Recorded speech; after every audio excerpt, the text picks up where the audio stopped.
Gracias a todos por venir.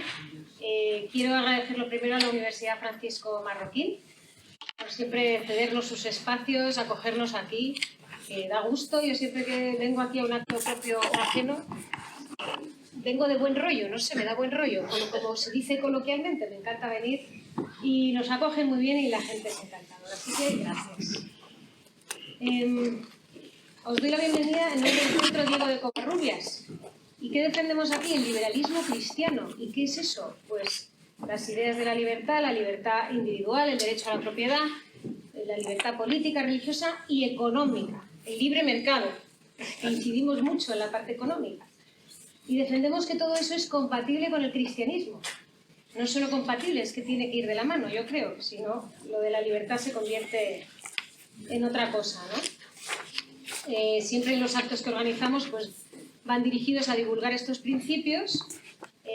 Como parte de los actos tenemos una colección de libros que ya con este es el número 19 que editamos, que hacemos con Unión Editorial, la editorial de los libros libres, podríamos decir.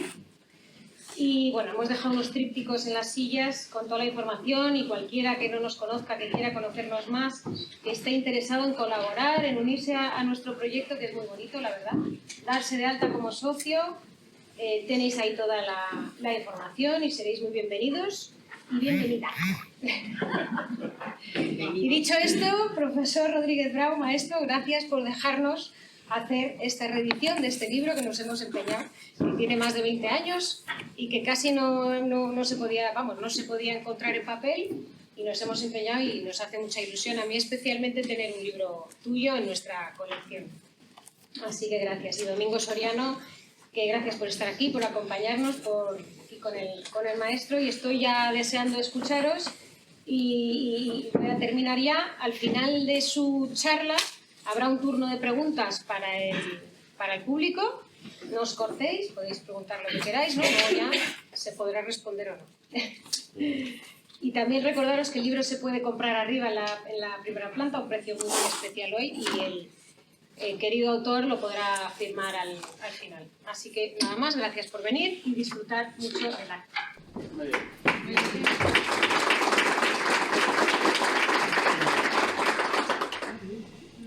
Gracias, Virginia. Si yo no voy a hablar mucho porque hoy el que tiene que hablar es el profesor. Yo lo único que voy a hacer es reivindicar el libro. Igual que lo he hecho porque hoy hemos estado grabando un podcast sobre el mismo tema, pero lo sacaremos este fin de semana y lo he dicho. Mucha gente en este tipo de presentaciones puede tener la duda: Domingo habla bien del libro porque está obligado, ¿no? No vamos a hablar mal. Aquí delante del autor, en la presentación del Covarrubias, he dicho no.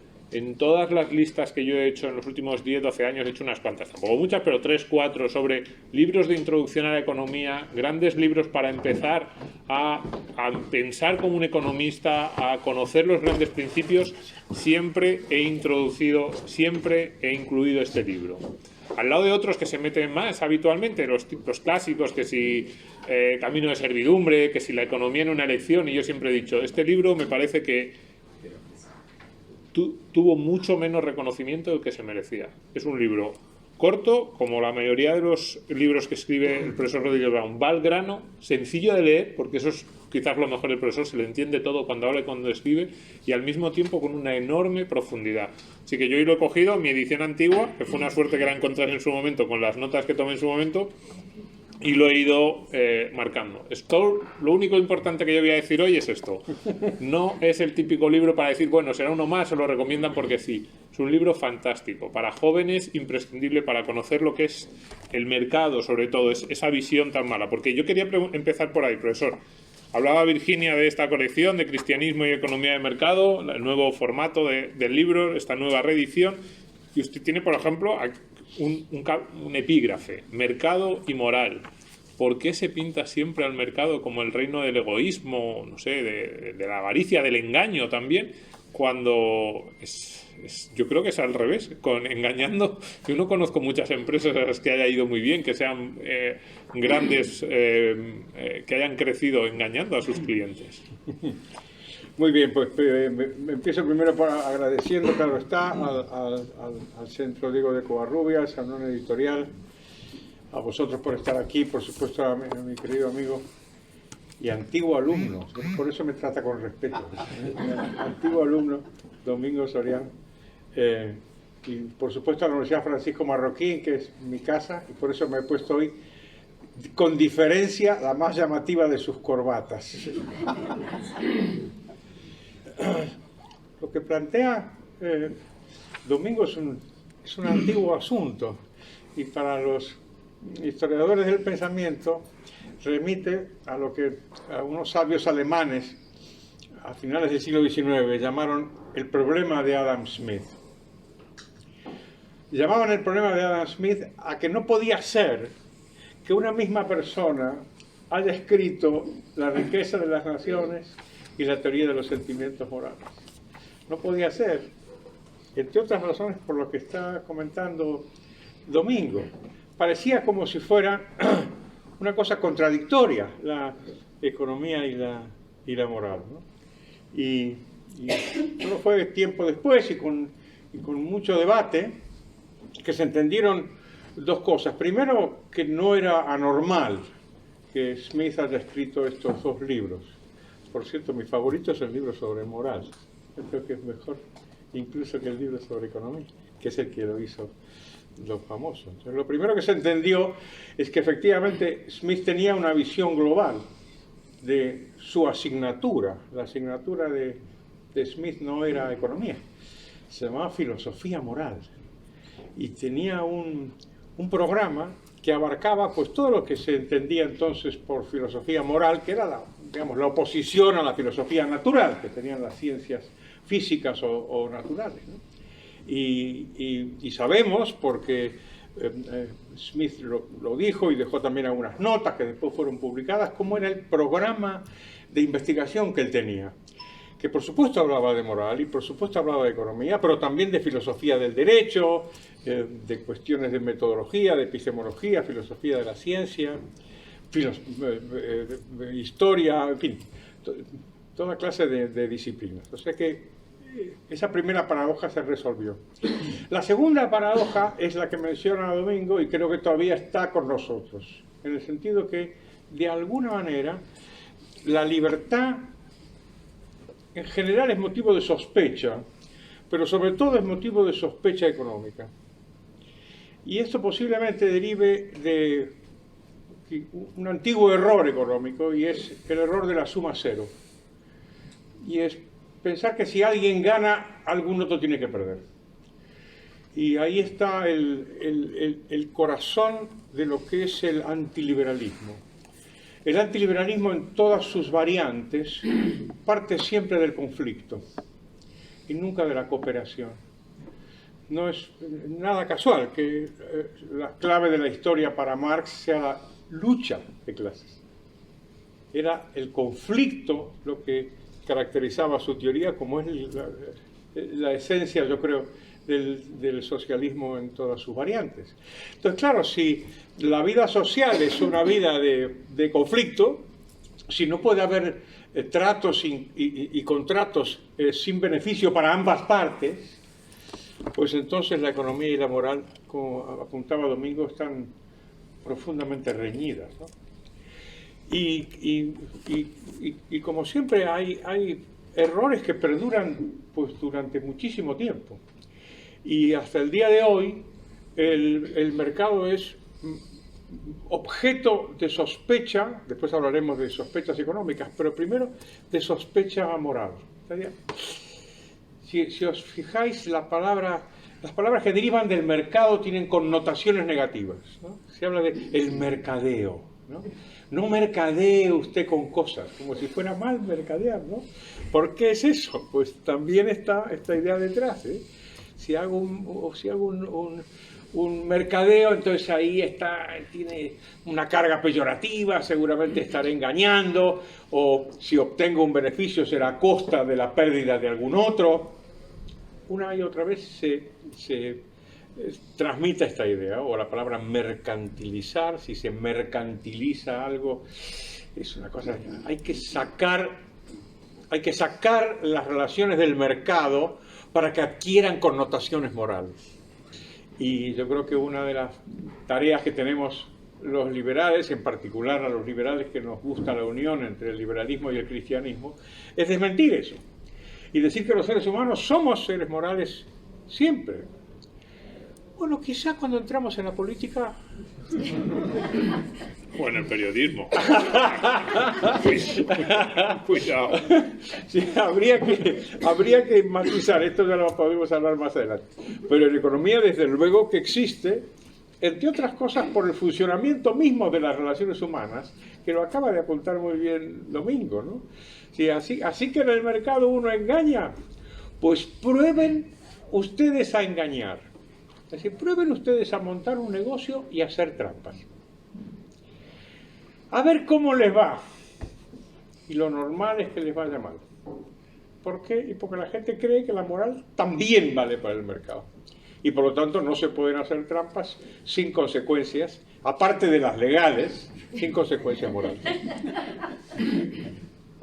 En esas palabras, cuando lo de mercantilizar, cuando se decía, no podemos dejar que la Europa que estamos construyendo sea la Europa de los mercaderes. Yo decía, ¿qué tiene de malo? La Europa de los mercaderes fue la que nos trajo hasta aquí. Pero en esas palabras de las que usted habla, social se contrapone siempre al Estado, perdón, al mercado con lo social, al Estado se le pone dentro siempre de lo social, cuando el mercado es la mayor red de cooperación social. ¿Por qué parece que el mercado es propio de individuos aislados cuando es justamente lo contrario? Hasta en economía, ahora se habla de economía social como contrapuesta a la economía propia del mercado, de los intercambios voluntarios. Eso es bien interesante. La economía social, la economía, si no es social, ¿qué cosa es? Al final es posible que sea por el predominio que durante tanto tiempo ha ejercido la visión neoclásica puramente asignativa. Recuerdo que cuando estudiábamos economía, los que somos más mayores, siempre estudiábamos la definición de Lionel Robbins. ¿Se acordáis que decía que la economía es la ciencia que estudia la asignación de recursos escasos pues a medios, a fines múltiples, ¿no? Así que todo el problema es una cuestión de pura asignación, ¿no? Entonces, pues el problema económico pues lo tendría Robinson Crusoe, ¿no? Cuyo tiempo pues no era infinito y tenía que asignarlo en si iba al barco a buscar provisiones o iba a hacer una cosa o iba a hacer otra, ¿no? Es una visión sumamente estrecha de la realidad. La economía esencialmente es social. La economía es una persona con otra y con otras y negociando y estableciendo tratos y contratos. Pero otra vez, por esa herencia antiliberal tan poderosa, parece que lo social y lo económico estuvieran contrapuestos. Y probablemente lo que está más contrapuesto en la sociedad y la política, pero eso hablamos después. Sí, el mercado no es una máquina, sino un complejo proceso social de descubrimiento y transmisión de información, lo que llama a que colaboremos unos con otros. También los que en teoría se nos presenta como menos con menos armas para entrar al mercado, que son aquellos que menos tienen. Y dice el profesor, el mercado es una oportunidad, nunca una amenaza. Lo que castiga el mercado no es la debilidad, sino la ineficiencia.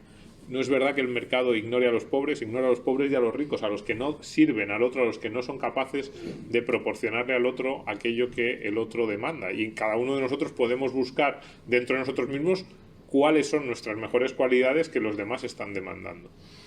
Sí, eso está bien. Recuerdo un famoso escritor, que también era economista, que se llamaba San Pedro, José Luis San Pedro, me imagino que lo recordaréis. Y él siempre decía esta cosa de que la economía solo vale para los que tienen algo. Entonces decía, concretamente, solo vale para los que tienen dinero. Entonces decía, claro, y si uno va a un supermercado y no tiene nada, entonces ¿para qué le sirve la economía? Pues esto es una muy antigua falacia que tiene que ver con lo que estaba planteando Domingo Soriano hace un momento, ¿no? Y es cuáles son los recursos. Si cuando se habla de asignación de recursos, ¿cuáles son los recursos? ¿Quién de verdad no tiene nada? Es una completa minoría de la sociedad que de verdad no tenga absolutamente nada, nada que brindar al prójimo, nada que intercambiar con otra persona. habría que pensar en las personas, en una minoría de personas, ¿no? La inmensa mayoría, todos tenemos algo que dar. A veces sucede que no sabemos. Y de ahí viene lo que comentaba Domingo. Esto del mercado es un proceso donde vamos descubriendo cosas. Y vamos descubriendo tanto las necesidades de los demás como los recursos propios, que no están dados. Y esto es un lastre que tenemos de la economía neoclásica. Está el recurso dado y entonces hay que asignarlo a unas necesidades, pero que los recursos no están dados. Hay un proceso dinámico en el cual los vamos descubriendo, ¿no? El libro de Fernández Ordóñez, ¿no? Que decía, el petróleo siempre estuvo ahí, ¿eh? Fue alguien el que descubrió que era un recurso, pero el petróleo estaba ahí y no era un recurso hasta que alguien dijo, uy, igual esta cosa negra y viscosa, igual nos puede servir para algo. Y así con todo, ¿no? Sí. De hecho, cuanto más petróleo utilizamos, más recursos hay descubiertos, porque van descubriendo más, que antes, no sé. Las reservas de petróleo han crecido en los últimos 30 años, a pesar de que cada vez hemos consumido más petróleo. Esto es algo que vuelve locos a los que creen en esa falacia de los recursos establecidos. Lo que pasa es que es una idea muy atractiva, ¿no? Sí. Es la idea de que la cosa está ahí, la tierra está ahí, ¿no? Y se utilizan también metáforas. Los ecologistas usan la nave. La tierra es una nave. Oye, una nave, oye, las provisiones se acaban y a ver qué hacemos, ¿no? Y esto ha asaltado a las mentes más brillantes, ¿eh? Un grandísimo economista del siglo XIX que se llamó Jevons, William Stanley Jevons, que ha estudiado muy bien el profesor Méndez Ibizate, que está sentado por ahí, se le ocurrió que se iba a acabar el carbón. En el fondo, si veis, algo de lógica tiene, pues, y porque el carbón que hay está ahí. Y entonces, claro, él escribía en el año 1860 y algo, cuando se estaba utilizando grandísimas cantidades de carbón, y entonces pensó, esto se va a acabar. Y escribió un libro que se llama La cuestión del carbón, The Coal Question. Y es muy atractivo eso, y déjame que te cuente una anécdota porque esto ya me divierte un montón. También pensó que se iba a acabar el papel. Pues claro, ¿el papel de qué se hace? Se hace de bosques. Crece la población, crece la industria, crece la demanda de papel.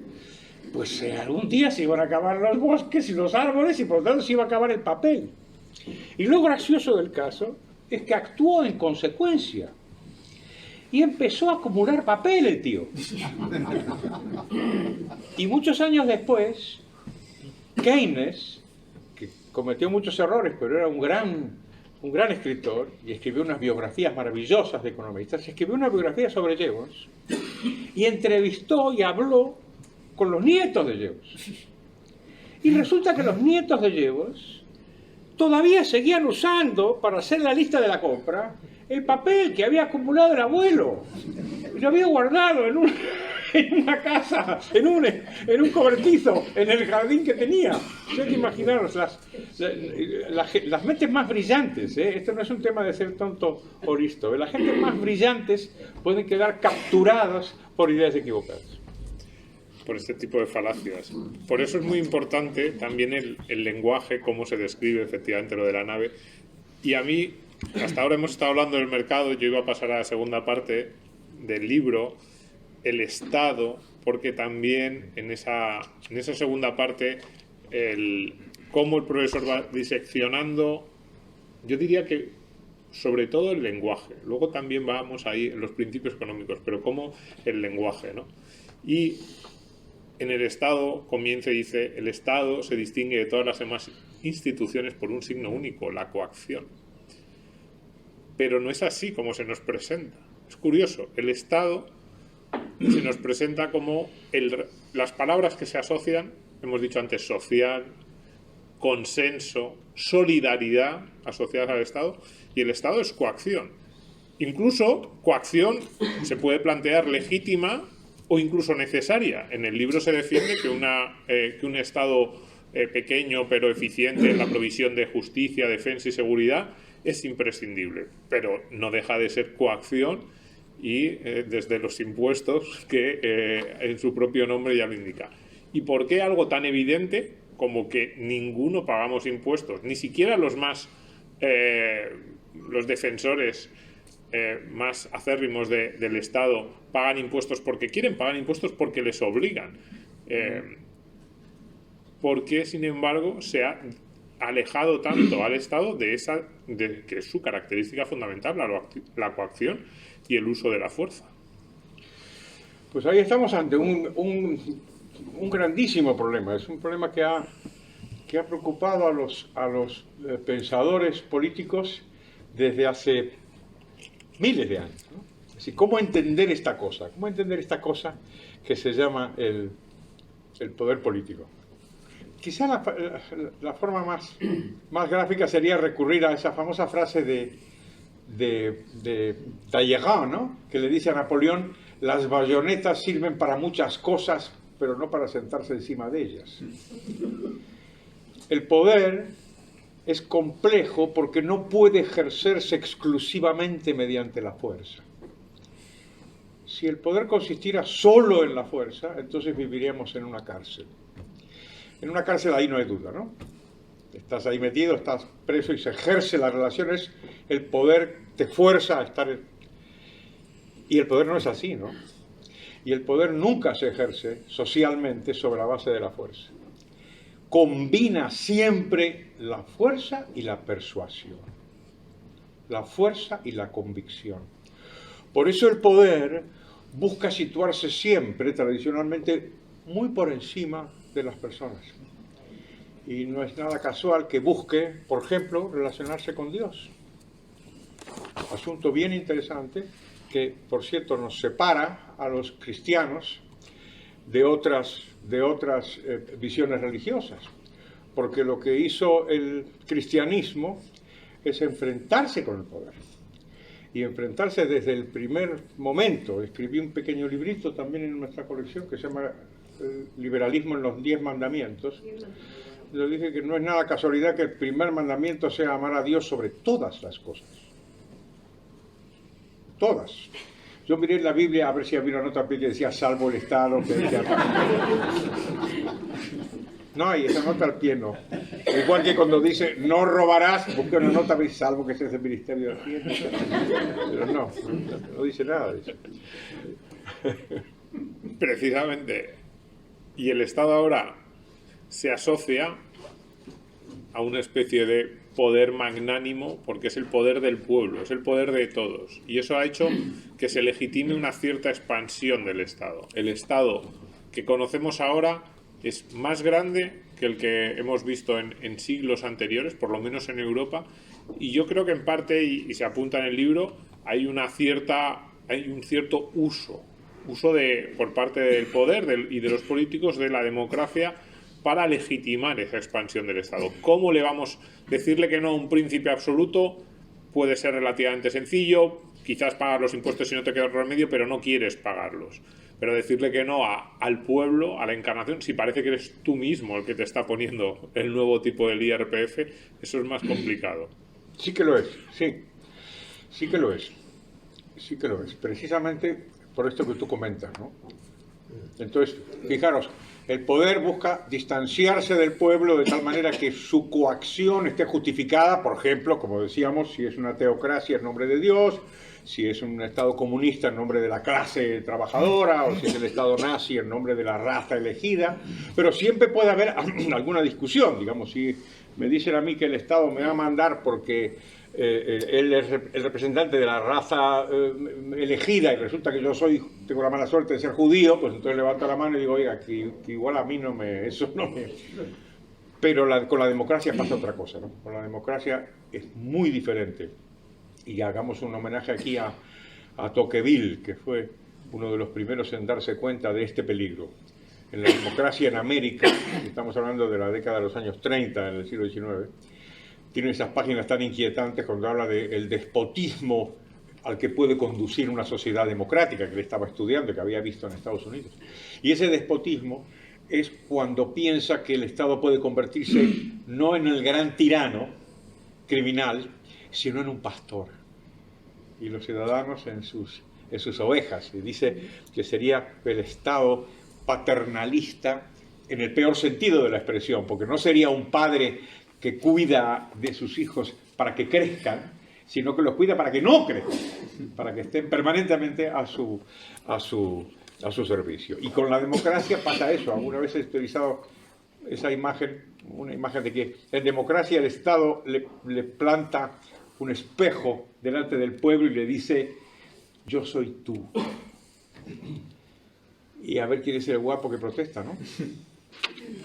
A ver quién se atreve a protestar, ¿eh? Precisamente por lo que tú dices. Claro, pero decía usted antes, la economía como un juego de suma, no es un juego de suma cero, la política sí lo es. Y la democracia actual ya no es un idílico gobierno del pueblo, sino una lucha cruda por el poder, protagonizada por los políticos, una lucha protagonizada por los... lo que parece convenir la demagogia, el engaño, las medias verdades y las promesas irrealizables, y apunta en la que los ciudadanos estamos luchando constantemente por sacar el máximo rédito posible de ese juego de suma cero, pagar lo menos posible al Estado y recibir del Estado lo máximo por parte de él. Con lo cual, esa cooperación que es común en el mercado pasa a ser una lucha por unos recursos escasos, los del presupuesto, en el caso del Estado. Es muy interesante eso, porque se supone que la lógica del poder político es que el poder político nos manda, pero a cambio nos pacifica. La teoría derivada de una visión muy simple del mundo hobbesiano es que si no hay Estado, entonces nos matamos. Y por lo tanto el Estado interviene para evitar el conflicto. Y es muy curioso porque el desenlace parece ser el contrario. De tal manera que la intervención del Estado no es que nos apacigua, sino que al contrario, nos lanza unos contra otros para competir por esos recursos que a su vez son los recursos que el propio Estado nos quita. Anthony de Jassé, ese grandísimo liberal, en el libro que se llama El Estado, su primer libro, tiene una imagen que en inglés se llama churning, que es como batir la mantequilla, ¿no? Está dando vueltas y vueltas y vueltas. Y los estados modernos son una cosa parecida porque no se sabe muy bien quién paga qué. Y es muy difícil establecer un cálculo de, en ese juego que decía Domingo Soriano, quién termina siendo un pagador neto y quién termina siendo un receptor neto. En el libro de Niall Ferguson, de Dinero y Poder, que es bien interesante, habla de algunos estudios que se han hecho. Claro, cuanto más pequeño es el Estado, más fácil es que la gente identifique el Estado como una cosa benéfica, y los impuestos también, pues ya sabéis que el mejor impuesto es el que paga otro. Entonces, claro, esa idea que se sigue hasta ahora, si veis los carteles de la izquierda que dice Tax the Rich, al rico, vamos a identificar la cosa de que le vamos a quitar al rico y nos vamos a beneficiar de eso. La gente dice, bueno, como decía mi amigo Pedro Fraile, a mí no me gustan los subsidios, pero si hay uno para calvos. Pues entonces en ese juego el Estado puede crecer sobre la base de la gran mentira socialista tan antigua que está en Marx, y es decir, nos van a arreglar la vida y solo van a expropiar a una minoría de privilegiados. Y uno dice, bueno, oye, si expropian. Pero cuanto más grande es el Estado, esto es más complicado que sea verdad. Y el Estado actual tiene tal dimensión que no puede financiarse sin quitarle el dinero a todo el mundo. Entonces esa batida de la mantequilla en donde no queda claro quién paga qué. Pero vuelvo al libro de Ferguson. Había unos estudios que él cita allí en donde está más o menos a la mitad. E incluso dice que los estudios que se habían hecho concretamente en el Reino Unido, se había estimado que la mayoría de las familias británicas eran perdedoras netas del Estado en ese juego redistributivo. La mayoría eran perdedoras y la minoría eran ganadoras. Y la minoría ganadora nunca está del todo claro que sean los pobres, porque a veces pueden ser los ricos. en este juego redistributivo, pensemos en, bueno, la educación universitaria es un ejemplo clásico, donde la mayoría de la población subsidia a los estudios universitarios que no son precisamente los pueblos marginados, ¿no? Ahora, mi ejemplo favorito, con perdón, ahora seguimos, es el coche eléctrico. El coche eléctrico es maravilloso. El otro día fui con un amigo que es mucho más rico que yo a un museo en el centro de Madrid. Y entonces yo me fui en taxi, claro, uno no puede entrar, ahí te persiguen, ¿no? Si tienes un coche con la letra C iba a decir caca, pero una cosa asquerosa y tal. Y bueno, si tienes un coche diésel, entonces ya te expulsan afuera, ya vivaqueas extramuros de la ciudad. Y mi amigo, como digo, riquísimo, llegó con su coche eléctrico y aparcó en la puerta del museo. Y yo dije, pero tú eres consciente de lo que los políticos hacen por ti. O sea, es que les están viviendo divinamente, ¿no? O sea que en este juego, ojo con este juego redistributivo, que siempre nos cuentan que es que le van a quitar a los ricos para dar a los pobres. No es así. Pues ya llevamos la media hora que yo le había prometido al profesor, así que vamos a abrir el turno de preguntas entre el público. Eso sí, no puedo terminar sin citar la última frase del libro que hoy el profesor nos reconocía que no recordaba quién se lo había dicho. Es verdad, sí. Pero que es una frase genial. Dice, el mercado funciona mejor en la práctica que en la teoría y el Estado funciona mejor en la teoría que en la práctica. Y es así.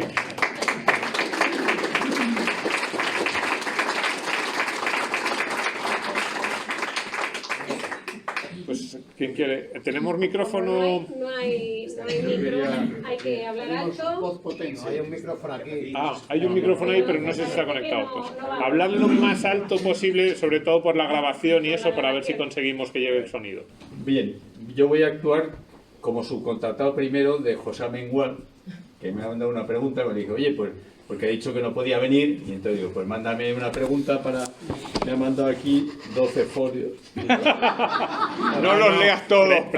Alejandro, por favor. Yo soy de los que quita el micrófono. Me ha contado un chiste, ¿no? O sea Preguntas muy cortas, que si no, no hay tiempo. Su tesis es, el Estado va ganando contra el mercado. Quería ver tu comentario. El Estado ha conseguido la hegemonía cultural. Lo público es benéfico, todos se benefician, mientras lo privado es maléfico, se benefician unos pocos a costa de la mayoría. En las democracias esa percepción ha conducido a una creciente participación del sector público de la economía, de lo que son buena muestra los insostenibles niveles de endeudamiento público alcanzados. La desglobalización rampante tendría como el proceso de retorno a toda clase de prácticas limitadas del libre comercio otro ejemplo de que está perdiendo el mercado. La actual tendencia a la relocalización de la producción de interés especial para el Estado, quedan dos solo. La consolidación de poderosas estructuras económicas de oferta de capital privado, pero con su gestión intervenida por el Estado, constituyendo un significativo sector público en la sombra. Y finalmente, un lamentable ciclo de estancamiento económico con inflación, en el que la opinión pública señala como culpable al mercado y como solución al Estado. Vale. Bueno. Pues, Es que está perdiendo, todos esos son ejemplos ilustrativos de que está... que muchas gracias a don José. A ver cómo salgo de esta, ¿eh? Porque esta mañana estábamos discutiendo, Domingo y yo, precisamente sobre eso, porque yo creo que tu posición, Domingo, estaría más cerca de don José Amengual. Sí, pero el profesor es más optimista que yo. Eso es. Entonces, hay muchas personas en el mundo liberal que tienen esa posición, que no es una posición ridícula ni absurda, ni mucho menos. Por eso digo que me va a costar hacer el argumento contrario, pero voy a intentarlo. Yo creo que hay que tener conviene tener una visión más optimista que esto. Cuando se habla de los retrocesos de la libertad en nuestro mundo, conviene tener una perspectiva que pueda combinar el plazo corto y el plazo largo. ¿Por qué? Porque a veces, si nos fijamos en el plazo corto, tendemos a ser pesimistas. Y porque vemos todo esto que contaba Alejandro Macarrón, que le contaba José Amengual. Sin embargo, si tenemos un poquito de perspectiva, la visión tiene que ser la contraria. Es decir, imaginemos, no sé, 60 años, 70 años. ¿Alguien de verdad puede decir que en los últimos 70, 80 años la libertad ha perdido terreno en el mundo? Por supuesto que no, ¿no? Es que ha caído el comunismo. Ha caído el comunismo. El sistema más criminal que nunca haya sido perpetrado contra los trabajadores en toda la historia de la humanidad. Un poquito más allá cayeron los nacionalsocialistas. O sea, una visión de largo plazo pues te tiene que conducir a una conclusión positiva. No estoy aquí diciendo que esto es el mundo del doctor Pangloss, ¿eh? Este es el mejor de los mundos posibles. No, no estoy diciendo eso. Lo que digo es que cuando hablemos de estos asuntos que nos interesan, pues situémoslos en una perspectiva histórica. En el momento que abres un poquito el abanico y miras la historia que hemos vivido nosotros, o incluso nuestros padres en el último siglo, lo que queráis, pues el mundo es extraordinariamente mejor desde el año 50 hasta ahora. Los últimos 70 años son claramente una mejoría. Punto 1. Punto 2.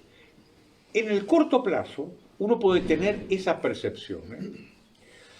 Pero claro, sin negar que lo que dice Amengual y lo que dice Soriano, esto es cierto, también hay que situarlo en un contexto.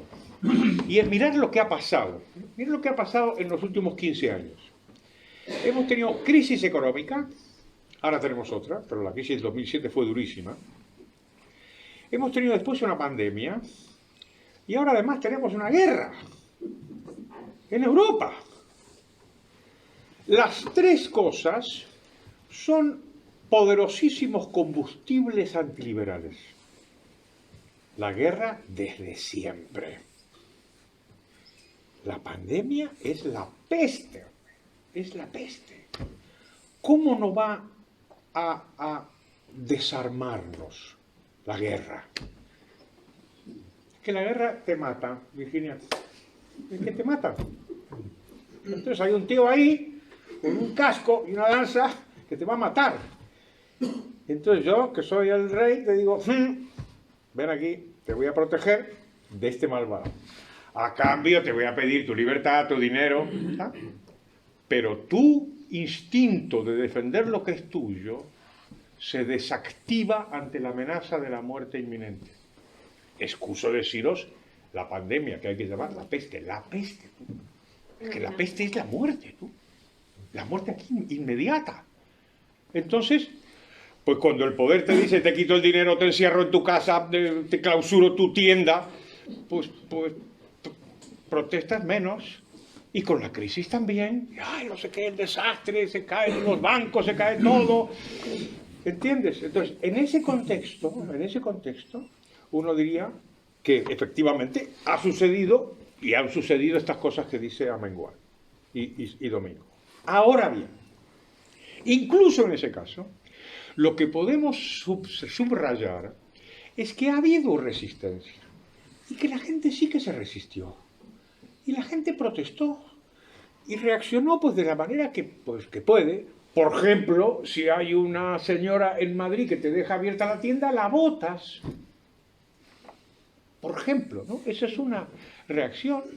Y cuando en la crisis te dice el gobierno que te va a recortar la libertad por tu bien, pues la gente empieza a protestar por los impuestos, ¿eh?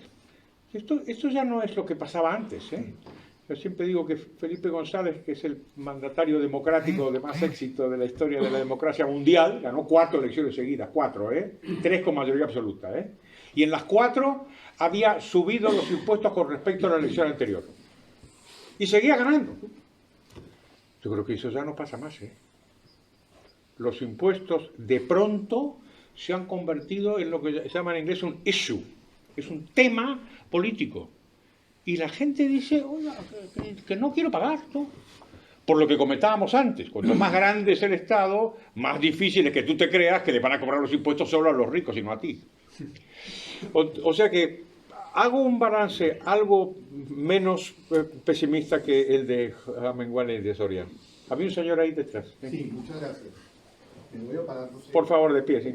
Primero que todo, lo felicito por la actualización del libro. Yo fui por supuesto. Y tengo una pregunta, pero hago la aclaración de que soy minarquista. Ajá.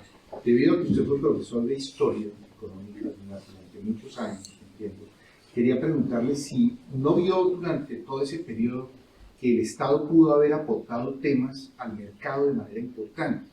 Voy a poner dos ejemplos que seguramente creo que están respaldados, pero no tengo la certeza absoluta de que así sea. El fenómeno del localizador, el localizador que conocemos, que es madre de productos como Uber, que es posible las entregas online, etcétera, se desarrolló en virtud de la guerra, entiendo, en un esfuerzo que financió la Armada de los Estados Unidos. Ese localizador salió al mercado porque la Armada lo entregó, no sé los términos ni las condiciones, pero gracias a eso hubo una implosión impresionante de lo que se llama la nueva economía. Algo similar pudo haber pasado con el Internet. Creo que también fue el resultado de una serie de comunicaciones que había que hacer de manera secreta o en forma reservada y dio lugar a que pudieran, digamos, rápidamente por la vía satelital o por la vía del cable llegarse informaciones críticas. Entonces, obviamente que yo soy un gran escéptico del Estado, pero los hechos algunas veces hablan presentes. Quería traerle esa inquietud, profesor. Muchas gracias. Muchísimas gracias. Es bien interesante eso, porque a veces el liberalismo comete este error, ¿no? Y es pensar que el Estado hace todas las cosas mal. Pero vamos a ver, esto no es verdad y además no puede ser verdad. Para entenderlo, imaginemos que las hiciera. Ya, imaginemos que el Estado nos quitara la mitad de lo que ganamos y se lo gastara en juergas. Fiestas, francacheras. Imaginemos eso. Pues no habría durado, ¿no? Es que no habría durado. O sea, al revés de lo que se piensa, la mayor parte del gasto público no es corrupción. La mayor parte del gasto público se gasta en cosas buenas. Otra vez, no podría ser de otra manera. Tú no puedes despilfarrar la mitad del PIB. Es mucho. No te lo puedes robar. Entonces, ¿qué hace el Estado? Le quita el dinero a la gente y lo gasta en qué le puede servir. Pero es que el Estado gasta en sanidad, en educación, en pensiones, en tecnología. Esta no es la discusión. La discusión es pensar en la alternativa que podría suceder si el Estado no existiera. No es que el Estado no haga hospitales. Este no es el asunto. La diferencia entre la sanidad pública y la sanidad privada no es que la gente pague una y la otra no. Obviamente paga los dos, ¿no? Obviamente. ¿Cuál es la diferencia? Que la gente paga la sanidad privada voluntariamente y la sanidad pública a la fuerza. Este es el punto. Y concretamente en eso de lo que usted dice, tenemos a una de las figuras modernas más destacadas de la economía antiliberal, que es una profesora que se llama Mazzucato, Mariana Mazzucato, que escribe eso, ha escrito libros exactamente sobre eso, que por supuesto llenan de alegría a todos los intervencionistas. Dicen, ¿no ves? La Internet, la inventó el Estado, no sé qué está.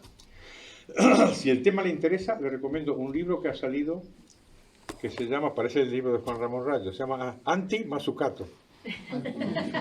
Y está escrito por un profesor italiano que se llama Alberto Mingardi, y iba a decir un economista, pero ya no es un señor que se hizo señora. ¿Sí? Los liberales tenemos una transexual, y además muy destacada, que se llama McCluskey. Antes Donald McCluskey y ahora Deirdre McCluskey. Mantuvo la D para las iniciales de las camisas. Y puede usted leer ese libro y ahí analiza exactamente esa pregunta tan interesante que nos ha planteado. Última pregunta. Domingo, dos más. Dos más, venga. Alguna más. Quedamos muy bien. Yo quería preguntarle, casi me ha contestado, ¿qué opinaba del Estado emprendedor de Mariana Mazzucato? Bueno, pues eso. Esto casi me ha contestado usted. Pues sí, Porque efectivamente. realmente parece que son unas ideas que han tenido un gran predicamento en Bruselas, ¿verdad? Y usted sabe también que incluso a alguna gran autoridad de la Iglesia pues le ha gustado mucho Mariana Mazzucato. Sí. Entonces, me gustaría un poco saber si... Porque hay toda una argumentación, Mariana Mazzucato en sus libros hace toda una argumentación tremenda, ¿verdad? Y realmente se basa en hechos como, por ejemplo, la creación de Internet por parte de agentes públicos. Entonces, La verdad es que casi me ha contestado usted, pero me gustaría... Pero encantado le hago un comentario. Primero sobre lo de la iglesia. De todo hay en la viña del Señor. Alabado sea Jesucristo. Y ya nos veremos, espero que en el purgatorio. confío en el purgatorio. En cuanto a lo de Mazzucato, pues primero este libro que le acabo de comentar al señor, y después si le interesa, dado que estamos aquí para hacer propaganda mía, pues puede usted entrar en mi blog, que es carlosrodriguezbrown.com, teclea usted Mazzucato, y va a ver ahí varias reseñas que yo hice de sus libros, precisamente de esos. Así que le ruego que lo haga. Si además se suscribe, en fin, ya... Iba a decir le pongo un piso, pero igual me sale un poco caro. Muchísimas gracias. ¿Alguna más? Espera, Alejandro, hay un señor detrás de ti. Sí. Yo estoy bien hablado, háblame igual. Ah, es verdad, te toca a ti. Venga, adelante. Serio. Usted, sí. Buenas tardes. Bueno, ante todo felicitarle por la brillante exposición y esos toques de humor que son bastante inteligentes. Yo voy a hablar como padre. Antes me ha gustado esa comparación que ha hecho entre el corto y el largo plazo, pero pienso que el largo plazo que se nos presenta en el futuro tiene dos diferencias fundamentales respecto a los largos plazos anteriores. Y es que el Estado, ese Estado paternalista e intrusivo, tiene dos herramientas muy potentes al día de hoy. Y una de ellas es la enseñanza. Se están creando generaciones manipuladas y fácilmente manipulables en el futuro. O sea, el espíritu crítico de todos los que estamos aquí, cuya edad media pues es elevada, me temo que en las nuevas generaciones no va a existir. Y ese Estado protector que cuida de ti, te asigna los recursos y te coacciona y reduce las libertades, lo está haciendo muy bien, estoy hablando también más en España, a través de la herramienta de la enseñanza y sobre todo en primaria y en secundaria. Hay una ideología muy potente en los programas de enseñanza y siempre el Estado es bueno, pagar impuestos es bueno, emprender, bueno, depende, pero hombre, si puedes ser un súbdito del Estado, pues mejor para todos. Luego hay una segunda herramienta que es los medios de comunicación. Ya los medios de comunicación, el Estado ha hecho pues su trabajo y ha reducido a minoría los medios de comunicación realmente libres. Y los demás medios de comunicación, pues a base de subsidios o algún tipo de, bueno, no sé cómo calificarlo, pero por medio de algunas promesas o acuerdos, pues los medios de comunicación están, la gran mayoría, al servicio del Estado y de los mensajes que al Estado le interesa, insisto. Para mí esas son las dos diferencias del largo plazo futuro respecto al largo plazo anterior. El Estado tiene esas dos herramientas y las está usando de manera muy inteligente. ¿Cómo hago yo para sacar gente optimista de esta reunión? Además, usted participa de las dos. Usted es profesor y colaborador en medios. A ver.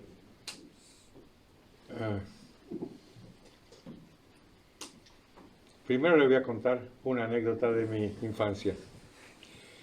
Los viejos nos acordamos de las cosas antiguas. Ser profesor es un oficio complicado. Mis colegas son generalmente gente amargada porque piensan que en realidad están recibiendo menos de lo que se merecen, porque claro, son tan sabios y tan... Yo creo que por esa actitud generalmente nos acordamos poco de nuestros profesores, pero yo me acuerdo en particular de uno, que era un cura, un hermano irlandés en Buenos Aires, que yo tenía 12 años, y llegó un día a clase con un libro, y dijo, bueno, yo les voy a leer un párrafo de este libro, no quiero que me digan quién es el autor, no me interesa, díganme de qué época creen ustedes que es. Entonces abrió el libro y leyó. Vivimos en un mundo terrible, la injusticia está por doquier, la libertad no existe, y sobre todo los jóvenes, me acordé por lo que decía, los jóvenes no tienen valores, no tienen futuro. En fin, leyó un párrafo de esa guisa, ¿no? Entonces cerró el libro así y dijo, decidme cuándo. ¿Cuándo el autor dijo esto? Entonces todos levantamos la mano, yo el primero, y dijimos, es ahora, ese libro es de ahora. Entonces lo abrió y era un libro de Platón. Y las palabras habían sido dichas por Sócrates. Entonces quiero decir, la gente más sabia tiene esta tendencia a pensar que las cosas van mal, ¿no? Y probablemente si entrevistáramos a la gente más inteligente del mundo de los últimos 2500 años, pero las entrevistáramos en cada año, y les preguntáramos, ¿qué tal va la cosa? Y dirían, fatal. ¿No? Y sin embargo hacen la historia larga y la perciben, ¿no? Entonces, con respecto a las dos objeciones, es correcto lo que usted dice, que los estados tendrán muchos defectos, pero estúpidos no son. Entonces, no se van a dedicar a fabricar camisetas. Lo que hacen es meterse en la educación y meterse en la tele, claro, porque idiotas no son. ¿Está? Pero, también está la gente, y la gente reacciona, y la gente se defiende, y la gente puede contrarrestar esos esfuerzos, particularmente si los estados son democráticos. Porque esto de la democracia, que tiene cosas malas, como hemos visto, también tiene cosas buenas, ¿eh? Y la primera es que a estos tíos los podemos echar, cada 4 años, Decía Karl Popper, la democracia es un sistema incruento de recambio de los gobernantes. Incruento. Vaya progreso, porque pensemos en los ríos de sangre inocente que se han vertido en esta bendita tierra para resolver la cuestión de quién manda aquí. Pero torrentes de sangre, ¿vale? Y ahora, pues más o menos, ¿no? Y ya, pues los estados pues ya no te torturan y no te cortan la cabeza. Yo me diría, oh, algo hemos mejorado, quiero decir, ¿no? Y dentro de ese proceso resulta que los impulsos coactivos e incluso tiránicos que pueden tener los políticos están contenidos. Porque, vamos a ver, que los socialistas es que, por hablar de educación, si hay algo que odian, es la educación privada, y particularmente la concertada. Y la odian porque es religiosa, ¿no? Saben perfectamente dónde está el enemigo, lo saben perfectamente. Desde los escolásticos, que le dijeron al rey, oye, Dios está primero que tú. Esto es una cosa indignante para el poderoso. Entonces, como estamos en democracia, no pueden aniquilar con estas libertades. La gente tiene un margen de actuación. Y lo más notable es que la gente va y respalda la cosa privada. Es que el Estado te da una cosa gratis y la gente está dispuesta a pagar 2 veces. Primero con los impuestos, la enseñanza pública, y después la privada, voluntariamente. Y lo mismo con la sanidad. Y lo mismo con las pensiones. Y estamos hablando de millones de personas. Teóricamente intoxicadas por la propaganda, pero que, oye, protestan a su manera. Dicen, sí, pero yo mando a mi niña a este colegio de monjas, aunque no le guste al gobierno socialista. Y lo mismo pasa con la comunicación. Pues claro que hay medios de comunicación públicos, claro que manipulan, claro que la mayoría de los periodistas son de izquierda, pero a los que no somos de izquierda tenemos todavía un hueco, Y podemos saludar por la mañana diciendo buenos días a pesar del gobierno y no nos matan de momento. Entonces, esto para animarle a usted un poquitito. Venga, las 2 últimas preguntas. Tengo a Alejandro y tengo a Virginia. Bueno, pues venga. Mil gracias, la verdad es que es una maravilla esta charla. Es una pena que se acabe tan pronto, o sea, podéis prolongarla. Yo te iba a comentar lo que has dicho del juego de suma cero, que efectivamente conceptualmente es una de las bases, ¿no?, del juego de suma cero. Creo que hay otro elemento, para mí, creo que más potente en por qué la gente compra ese elemento, que es la envidia. Porque además el capitalismo ha creado unas envidias sobre el mercado como nunca había habido. En la sociedad feudal si tú aceptabas, eras creyente y además no eras hijo de un noble y el otro siempre había sido así, pues bueno, pero de repente ves que otro, que puede ser incluso tu hermano, se enriquece rápidamente y... ¡Qué cabrón! Es la envidia que genera, y por eso además están todo el día con la palabra desigualdad, libertad, igualdad, fraternidad, la igualdad. Entonces creo que ese es un motor posiblemente eterno, no sé si eterno, pero muy potente, ¿no? Hay un libro de Gonzalo Fernández de la Mora que no hace falta leer, como el título es La envidia igualitaria. Yo creo que ya te lo dice todo, ¿no? Dice, no sé qué me va a decir, pero seguro que me va a decir lo que creo que me va a decir, ¿no? Que eso es la fundamental. Quería que, digamos, que hablase sobre ello. Muchas gracias. Es un tema que me gusta muchísimo. Me gusta decir que no hay envidia sana. He escrito sobre eso en mi página web. Ahí a la derecha hay un sitio que dice ensayos, y usted puede mirar ahí. Y hay un artículo que se llama Estado social y envidia antisocial. Y trabajo sobre eso. La envidia, puedo hablar con cierta autoridad porque la envidia yo creo que es el único pecado que no cometo.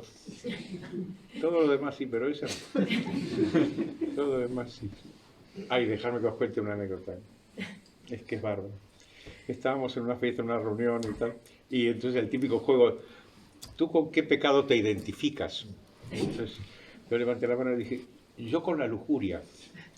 Y mi mujer, que estaba un poco más lejos, dijo, ¡ja!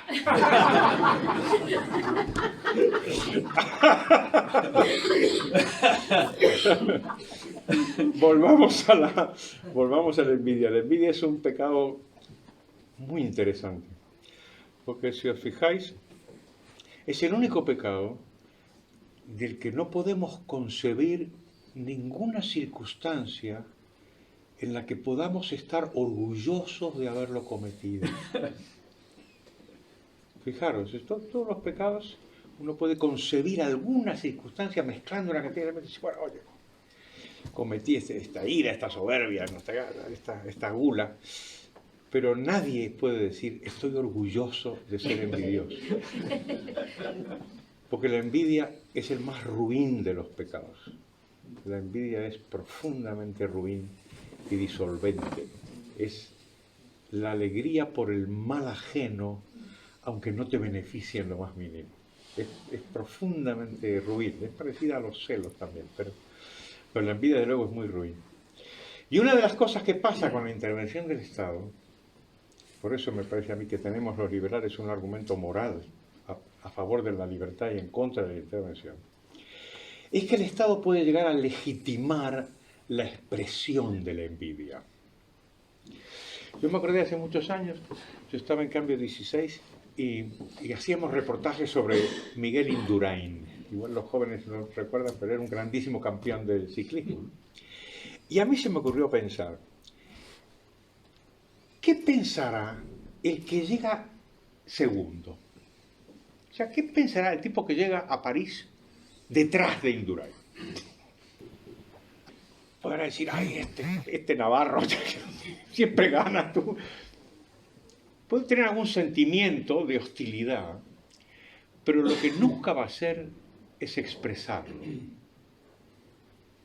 No se puede expresar la envidia en un contexto de libertad, en donde las reglas son iguales para todos.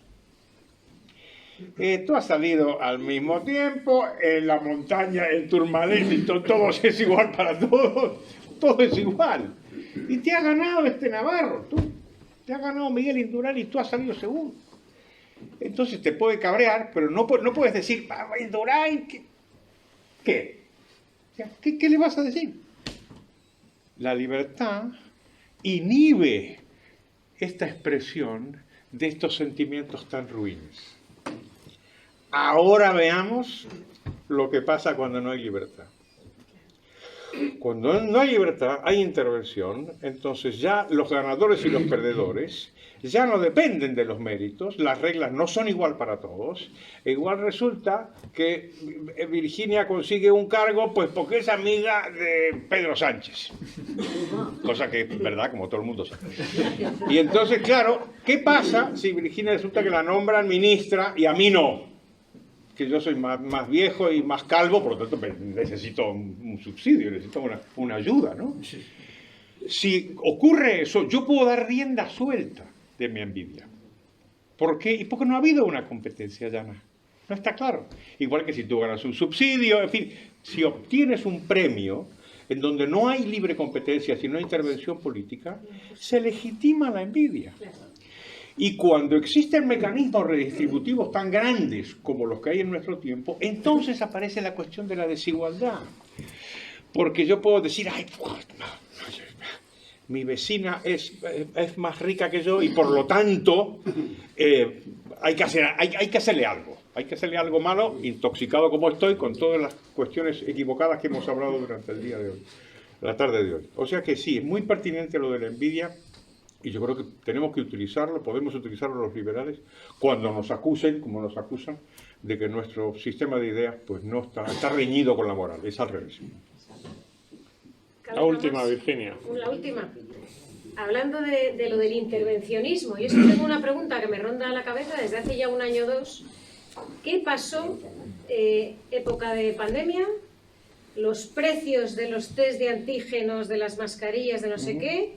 Y yo me alegré enormemente de que el Estado interviniera esos precios y marcara el máximo, ¿no?, en las farmacias, y entonces ya, que creo que fue así igual, ¿no? Pero eso es lo que llegó, y se establece un precio tope del test de antígenos, el test de tal, a 3 euros. Entonces, parecía, ¿no?, yo que estoy en contra del intervencionismo, me voy a alegrar. ¿Qué ha pasado aquí? ¿Hubo libre mercado de verdad? ¿No? ¿Se lo repartieron entre...? ¿Qué pasó para que yo me alegre de esta intervención? Dios te perdone.